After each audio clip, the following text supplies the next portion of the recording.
Welcome to Translation Confidential. This is Peter Argondizzo and Patrick Daley. Thanks for joining us. We've had a bit of a hiatus, so welcome back to us and welcome back to you. This is episode 150. Translation is a bet. Here's where you put the human. So, Patrick, what are we talking about here? For me, we sell quality in this industry, right? And I think quality is the wrong thing to be selling. When it all comes down to it, every translation's a bet. And in my mind, the only question that matters is what happens when the bet is wrong? Think of it, a wrong word in a tagline, somebody chuckles, you move on. Okay. How many times have we done the, Chevy Nova and, the thing that Pepsi did? Like we all talk about those examples of mistranslations. And that was to make fun of like what human translators had done and not understanding context. Well, guess what? Same stuff exists with AI. It's all just about translation. So, but a wrong word in a device instruction or, instructions on how to take, a pharmaceutical product, medicine, or a benefits notice, that a patient's relying on. And now this is a different conversation, right? Same service, completely different consequence. Yeah. My favorite flub is still on a product. It was trying to say made in Turkey, the country, and it said made in Turkey, the animal, instead of the country, which is just quite hilarious to those who know Spanish and would see that thing. But yeah, I think it all really boils down to risk management and like how much risk you as the buyer are willing to take. And I think any good provider will say and let you know, like, hey, here's the levels of service. Here's the trade-offs. Here's the risk if we do this. Here's the pro and con of going this way. And then like at least as the buyer, you're informed of like the options in front of you rather than kind of dictating like, hey, use this workflow because I said so. It's funny, isn't it? Because all of these things boil down to episodes and topics that we've talked about in the past, right? Choosing the correct service level, choosing the right tool set. Okay, maybe quality estimation and routing are those tools, translation memory, neural machine translation, AI translation, whatever it is. They're just tools that help you decide where the risk goes and who catches it before it reaches the end customer. We've had this conversation before, and Yeah, I mean, yeah, like how many RFPs do you get where the first thing they ask you is what's the per word price?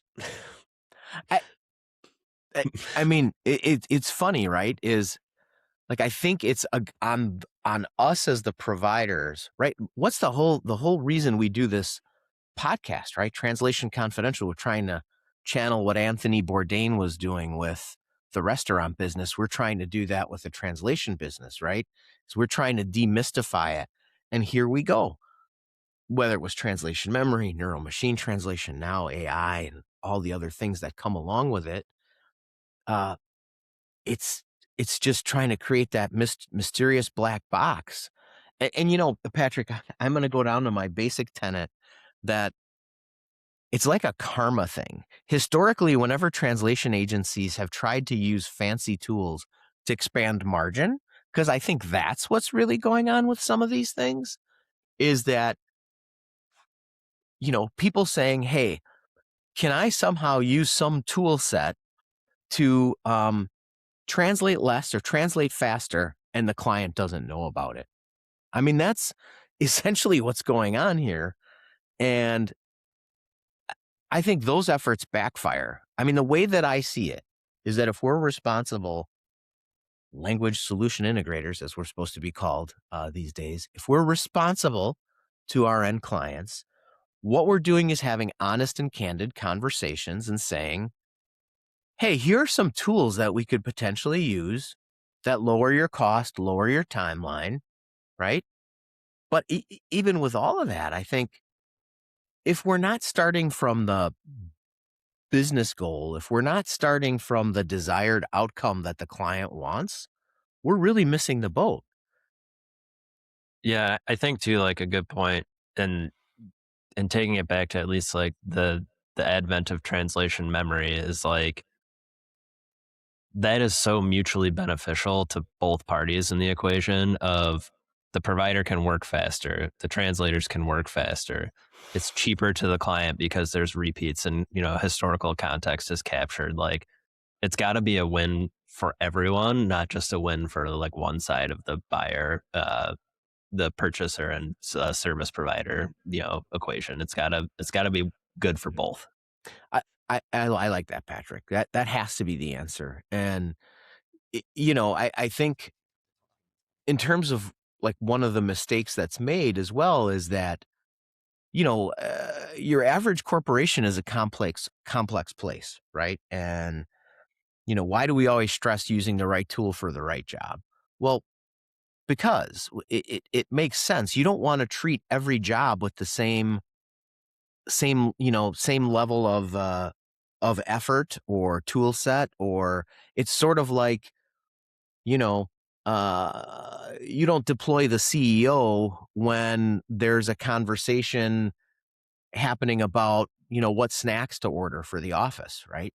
I mean, you try to preserve the CEO's time for higher level activities or your senior project managers or whatever the case is. The same would go with your tool set, right? It it it wouldn't make sense to treat all projects exactly the same, if that makes sense. Yeah, I think like starting with whether it's the business case or the outcome you're trying to achieve or the problem are really like those three core questions I would ask, like as you are thinking like, hey, why are we translating this or why do we need this in another language? If you start with the tools, you're kind of working backwards rather than like that problem you're trying to solve. Yeah, I mean, listen, I love technology, like, right? That's no mystery. It's kind of our as an organization, as my work that I really love is my ethos is let's just jump in and figure it out. And I've made the same mistake, and I think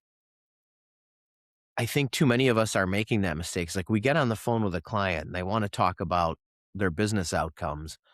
And what do we jump to? It's like, okay, well, this is the engine I can use. And, this is how I'm going to speed up the process. And I don't really think clients care. I think, that's working in the wrong order. It's like you name the risk first, right? It's like, hey, I have a product launch that's coming up. I need to do the series of press releases and brochures. I have to have them on the 7th. Okay, listen, the client's just giving you some risk. Okay, if you don't have them by the 7th, what happens? Well, we can't launch. Okay, so that means they're going to miss their quarterly revenue numbers, or they're going to miss their opportunity to present this new product or service at a trade show they're going to.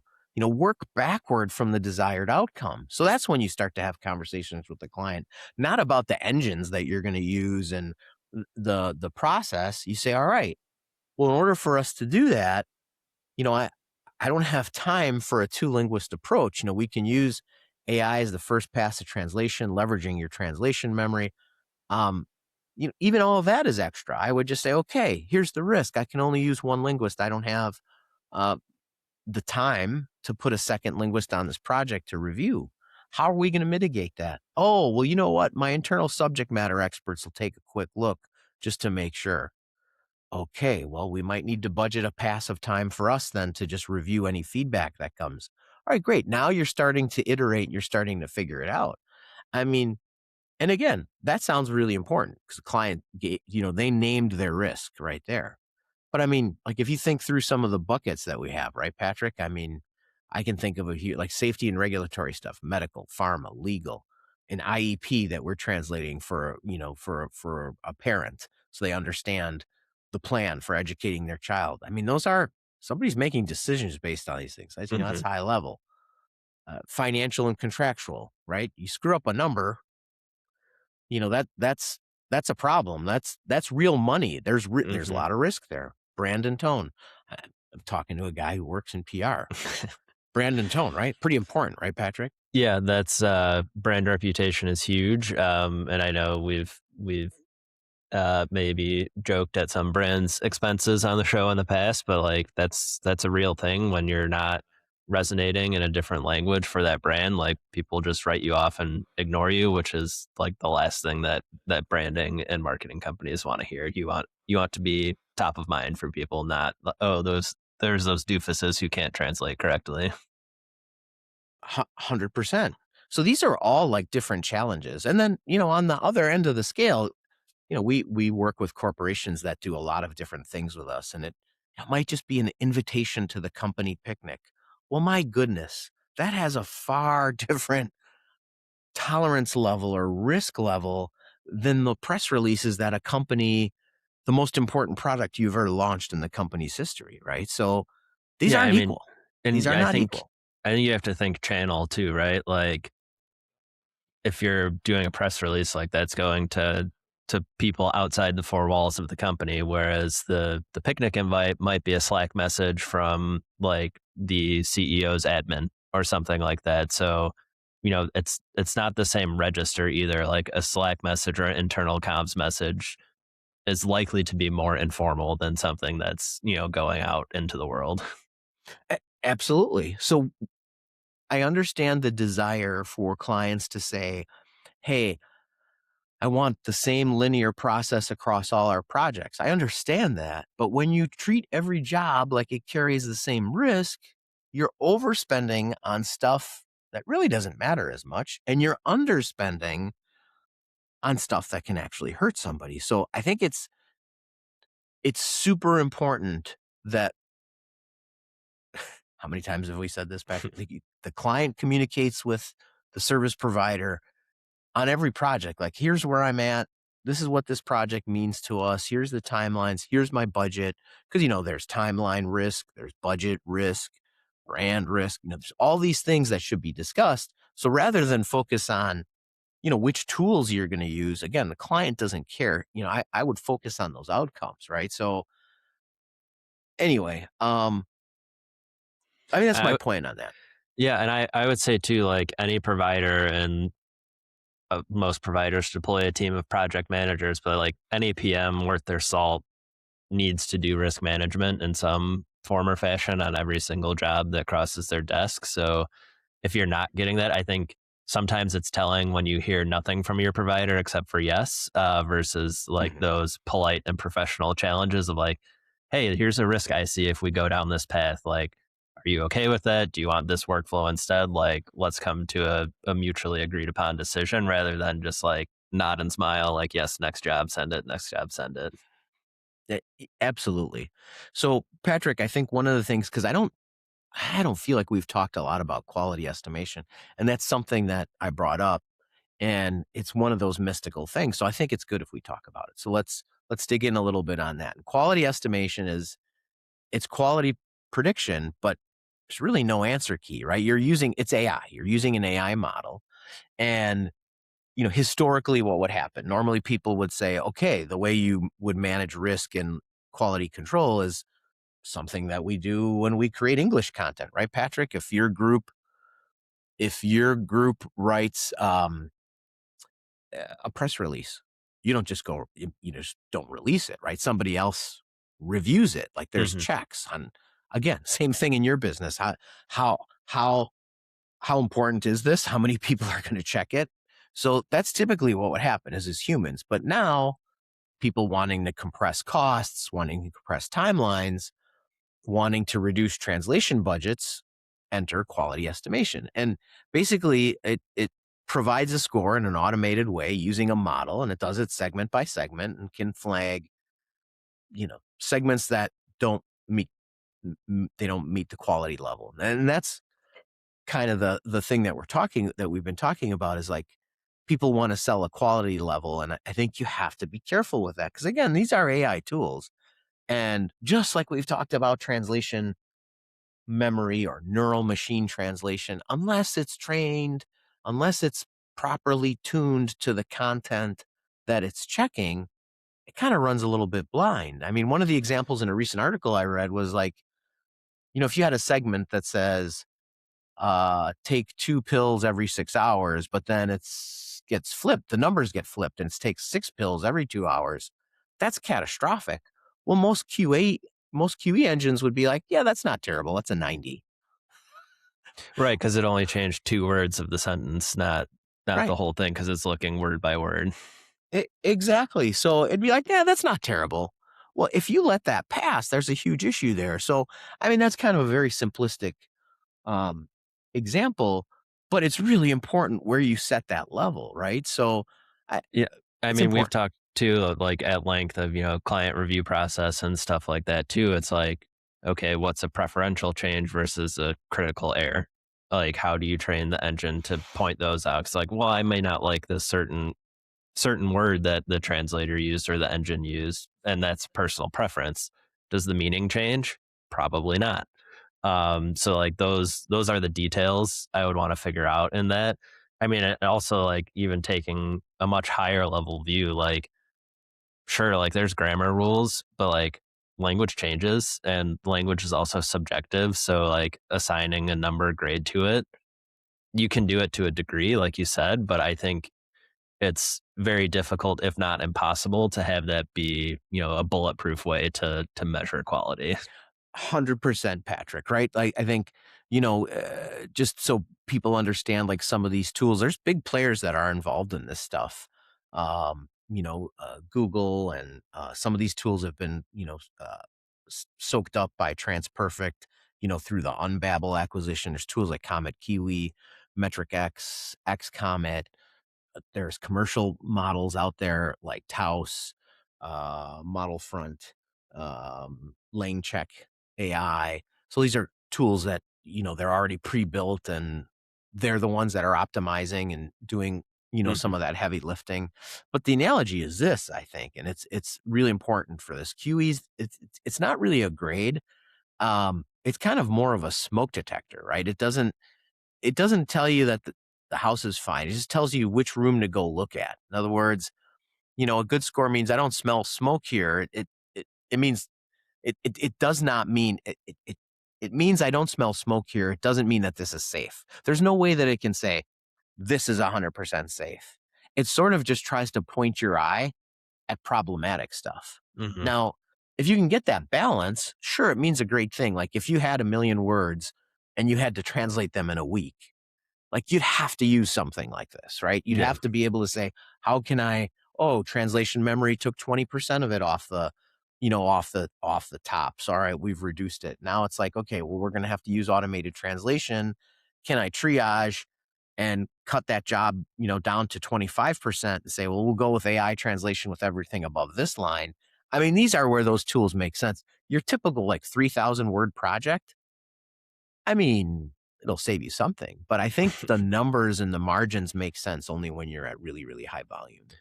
Yeah, and I do really like the smoke detector analogy. So just curious, Peter, like on in your sales process or pitching clients, like why do clients think that a quality estimation tool is closer to the fire department than the smoke detector? Yeah, I mean, it's a funny thing, right? And it's something that we've been talking about. We regularly meet with production manager, CTO, COO, and myself, and we talk about this quality scoring. How do we implement this? And my whole thing has been, well, we need to build this because clients are going to be asking. But we as an agency, if I'm being honest, we just don't have any of those clients that are doing, a million words a week. We don't have those clients. We have some enterprise clients, but none of them are asking for this.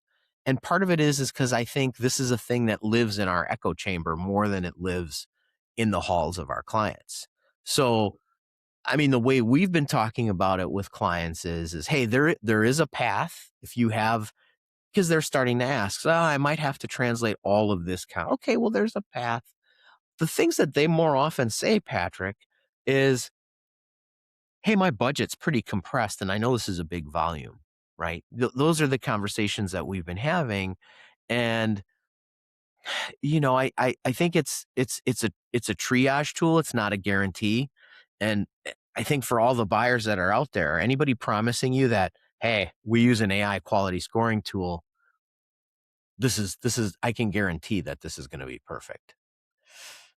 Again, I would run really, really, really. I don't know if I answered your question, Patrick. No, I think it does, but I think I mean we all saw the example floating around a few months ago. I think on LinkedIn and probably most of the internet of like, AI tools grading AI is always interesting. So you've got the engine grading the engine. And I think was it the Declaration of Independence came back as 95% AI generated, which is just like silly and nonsense. So not to get too much into the details necessarily, but like I would ask some questions if quality estimation is coming up to see like how does the engine grade it, show me stuff that passed, show me stuff that failed, and how That is would your be good. engine trained? Because that will be very telling. Other than just like, oh yeah, we guarantee 100% accuracy, which agree with you that that's a run for the hills type of moment. A- Absolutely. I mean, and here's the straight take on this, right, Patrick? Because that's sort of our ethos, like I talked about, is kind of pulling back the curtain on this stuff. And I think what those that are really leaning into this, won't tell you is that quality estimation's weakest when risk is highest. I mean, the dangerous errors aren't the ones that are like, the clunky ones, the ones that are super obvious, the ones that are kind of, maybe at that margin, right? Like right near the approval line, whatever that approval line is. Is it 90%? Is it depends how the scoring model works, whatever that is. Those are the sentences that they read beautifully. They sound completely natural and they mean the opposite of the source. Those are the ones that, like just that little example that I gave, those potentially could sail right past a quality score because the score is partly reading that, hey, is this fluent? Is it grammatically correct? And a confident wrong answer uh, is the danger. That's where it's rough. I think too, like it's bringing me back to even like even in translation memory of like it's basically telling you how good fuzzy matches are, which for those that don't know, Yes. fuzzy matches are typically I can't remember the threshold, but 50 to 85% the same sentence Mhm. roughly, and you can change those thresholds. But this is to me is sounding like, ooh, look how good these fuzzy matches are, when like they still need attention and they need to be edited to match. I mean, from your example earlier, take 2 pills every 6 hours. If you flip the numbers, it's like, yeah, the numbers are still in there. And like it says 6 and 2 at one point, but I don't know what it's tied to. That will come across as a fuzzy match if you change those two because those sentences are still pretty close to the same. But like you said, the key detail is what differentiates them. Absolutely. And again, what did we talk about earlier about how all content doesn't carry the same risk? It dovetails perfectly into this discussion because think of it, an 85 doesn't mean anything on its own. 85, all right, like if we're thinking of, our college days, right? It's a B. You're like, yeah, a B, that's great. That's awesome. But a B on a marketing blog about your most important product or a B on dosage instructions, they're kind of not the same decision, right? And even I maybe that marketing blog, maybe if it's just, fodder for SEO, well, you don't care as much. But if it's the blog post that rolls out, your new product. So even on that blog, it could be different things. Like how important is the blog post? The dosage instruction, hell, I don't know that a B is what you're thinking about. No, I mean, I'm going to take the college example one step further. It's like, hey, your homework assignment is maybe worth 1% of your final grade, but your final exam is worth 50%. Like those are two different things and they carry a different weight of risk. And your grade, an A on one does not equal an A for the whole class. Your A on your homework assignment doesn't give you an A on your 50% of your final grade. E- exactly, Patrick. And I think, we use that analogy or we use the thing that, hey, all of this is a bet. When you start a translation project, you're making a bet. Well, QE just tells you the odds, right? It doesn't play your hand. It doesn't make the decision on, am I all in? Am I pushing all my chips in on this Mm-hmm.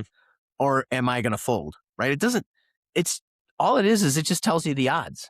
And I think that's maybe the part that people aren't talking about. And, again, that scoring too, it's like it misses the point too on like, well, I think you had said, well, how is that? How is that?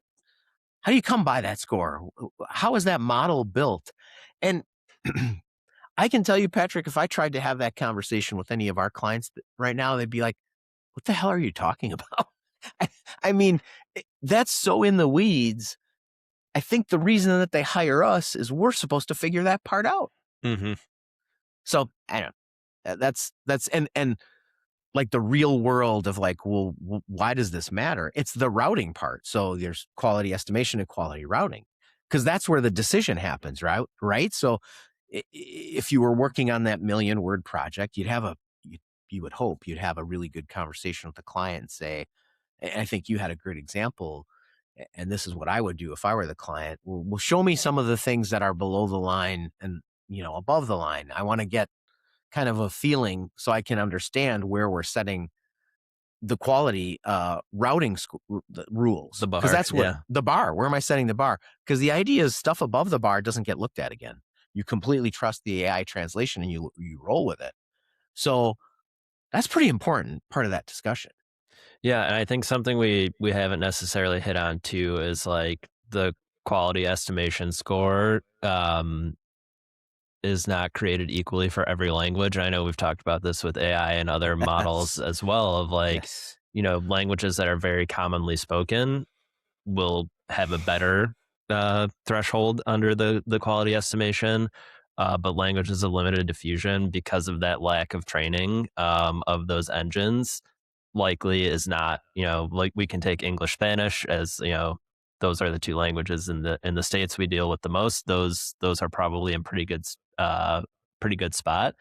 But some of the languages more that just, by nature have fewer speakers aren't going to be as top notch as they go through a quality estimation score.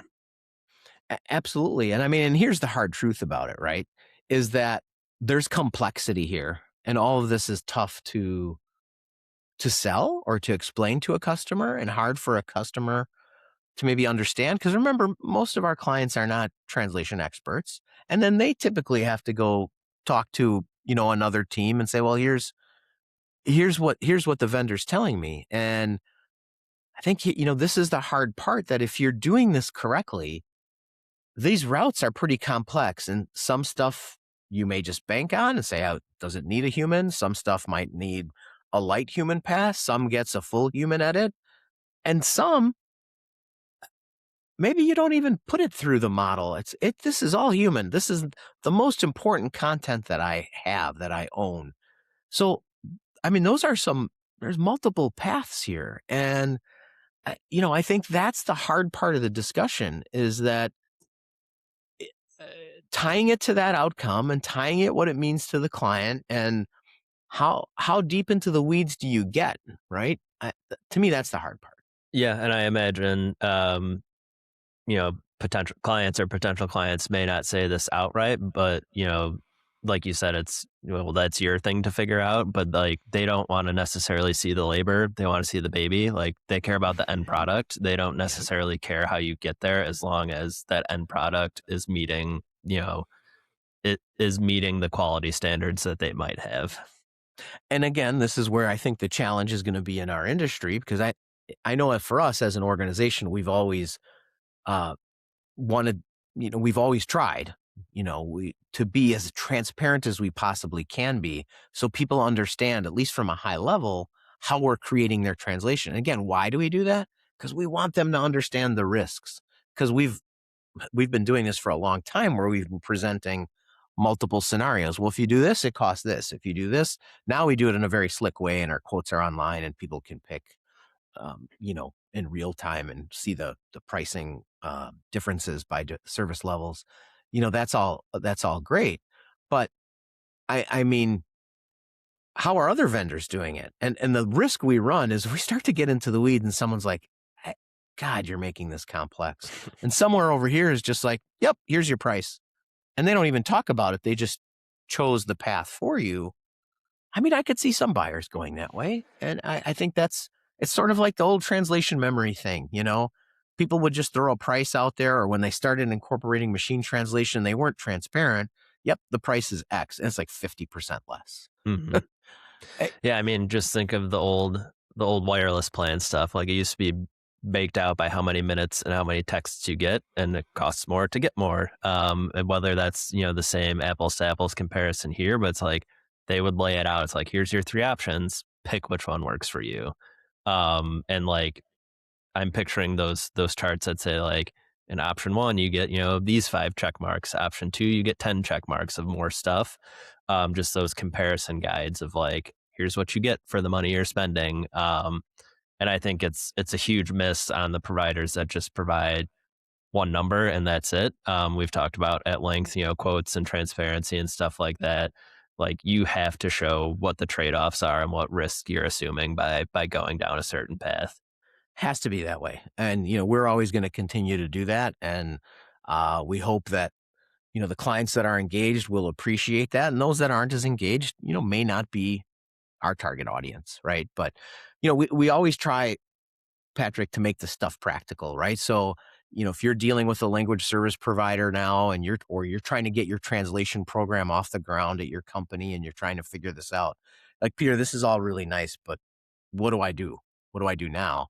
And I think that even if you're not ready for quality estimation and routing, even if that's, your volumes aren't there, at a minimum, the first thing I think you should do is sit down and try to categorize your projects. I mean, if you have one type of projects, we only do instruction manuals. Okay, well, this is an easy exercise for you.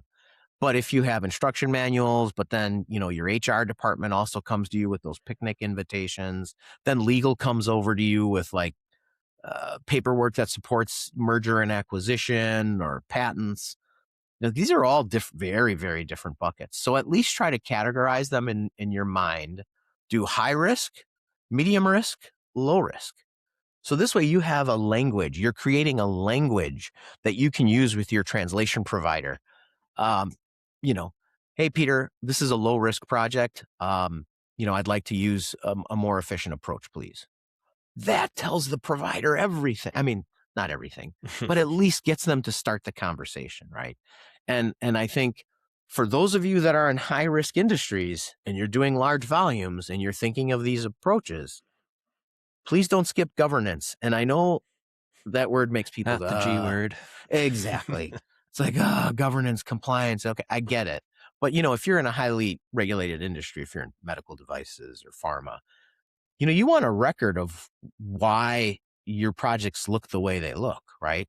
This is why we provide, automatically the audit trail with who the translator and the editor and project manager, and we provide that automatically in a report. We do that to help our clients with their governance. The reason I say this is, God forbid something goes wrong with a release of a product. You have to be able to say, here's why we made these decisions.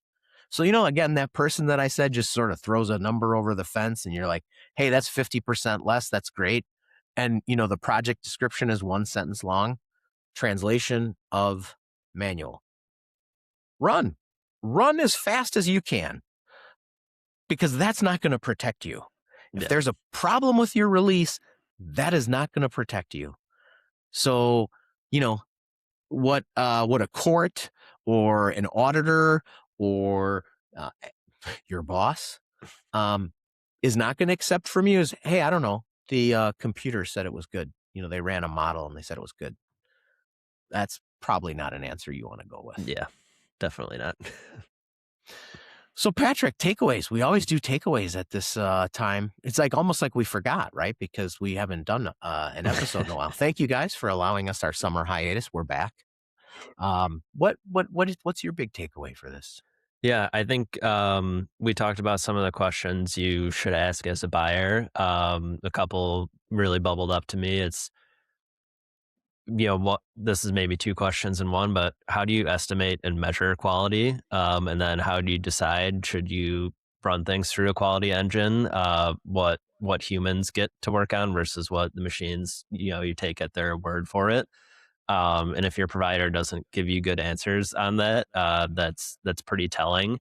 I know we talked at length too of, I think it's also on the provider to match the level of sophistication of the buyer as well. Like if, again, you said low volume, low risk, if you're coming in with like, oh, we do quality estimation, all these, bells and whistles, like that's not what they need. And it's probably not what they want. So, on the buyer side, ask the questions, but on the provider side too, like match what they're asking for, not just like the shiny object that you think is going to make you the most money.